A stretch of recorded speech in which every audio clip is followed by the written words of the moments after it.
हे बघा, आता दादा खेळून आलाय बघा, त्याचा अवतार कसा झालाय. तर अजून कविश आलेला नाहीये घरात. आता जवळपास 11:30-12 वाजलेत. आता मला एक केकची पण ऑर्डर आलेली आहे, तर ते केकचं पण कंप्लीट करायचंय. आता सगळं आवरून घेते. स्वयंपाक अर्धा झालेला आहे आणि केकचा व्हिडिओ मग तुमच्यासोबत शेअर करेल. तो पण कार्टून केक आहे, कार्टून थीम केक आहे, माशा आणि डिअरचा. तर तो पण व्हिडिओ लास्टपर्यंत बघा. चला मग कविश आल्यावर तुम्हाला त्याचं दाखवते किती भरून आलाय तो कलरने. चला, हे बघा कविश पण आता आलेला आहे. हे बघ, हॅपी होळी सगळ्यांना. हे बघा, आता तो पण आलाय. आता दोघंही घरात आलेत आणि आता मी केक बनवायला ठेवलाय बेस, आणि मग पुढं व्हिडिओ तुमच्यासोबत शेअर करते. चला तर मग बाय. हाय, हॅलो सर्वांना. स्वागत आहे तुमचं माझ्या मराठी यूट्यूब चॅनेलमध्ये, ज्याचं नाव आहे कविश केक हाऊस.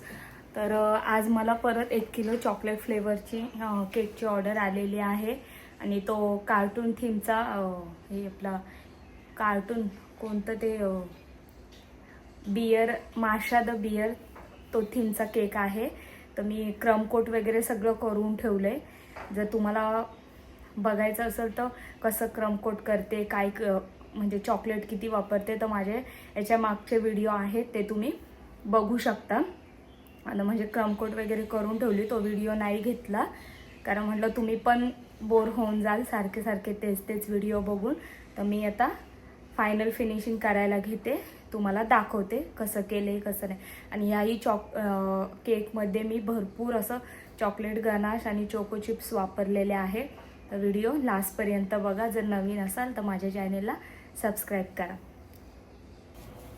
हे बघा, क्रम कोट वगैरे करून ठेवला.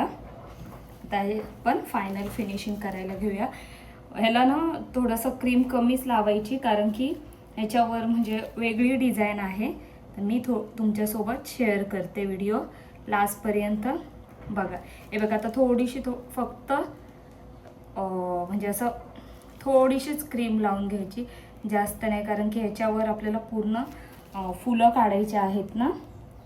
म्हणून फक्त एक लेवल येण्यासाठी मी थोडंसं हे वापरून घेते. थोडीशी क्रीम लावून फक्त आयसिंग करून घ्यायचं आहे, म्हणजे जेणेकरून असं थोडंसं प्लेन दिसेल त्याच्यामुळे.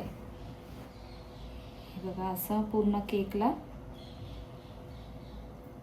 क्रम कोट करून ठेवून घेतलेला ना, तर थोडीशी फक्त टच देते एक फिनिशिंगचा.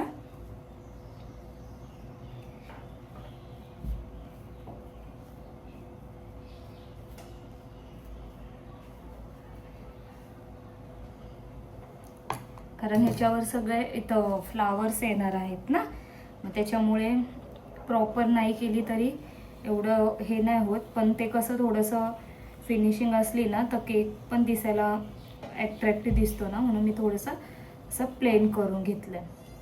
आणि जवळपास मी हा केक अर्धा तास ठेवला होता फ्रीजमध्ये क्रम कोट करून. असं छान फिनिशिंग येते ना त्याच्यासाठी.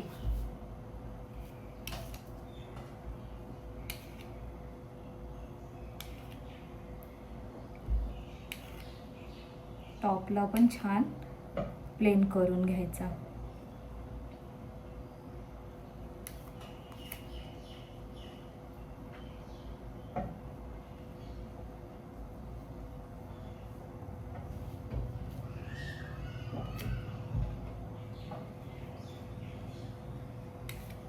आता आपल्याला पिंक कलरचे फ्लावर्स काढून घ्यायचेत ना, तर मी पिंक कलर बनवून घेते, मग दाखवते तुम्हाला.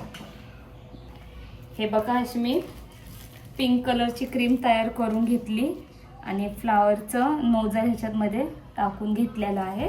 आता आपण याच्यावर डिझाईन करून घेऊया.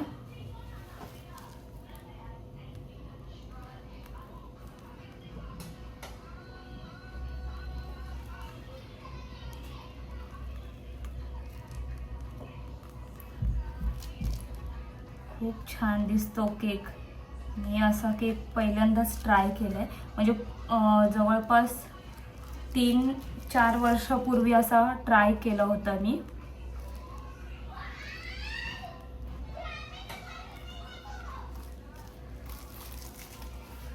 खूप छान दिसतं.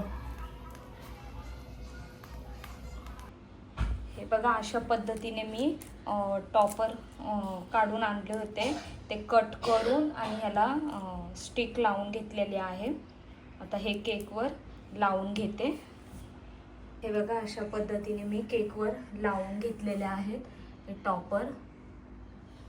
आता फक्त नाव लिहायचं आहे बेबी गर्लचं आणि मग तुम्हाला दाखवते. हे बघा मस्त खूप छान वाटतो केक. चला फायनली आपला केक रेडी झालेला आहे. हे बघा थोडेच क्लिप तुमच्यासोबत शेअर केल्यात. मग तुम्ही मोठा व्हिडिओ असल्यावर बघत नाही, पूर्ण व्हिडिओ बघत जा माझे. चला तर मग आता बाय. जर नवीन असाल तर चॅनेलवर सबस्क्राईब करा.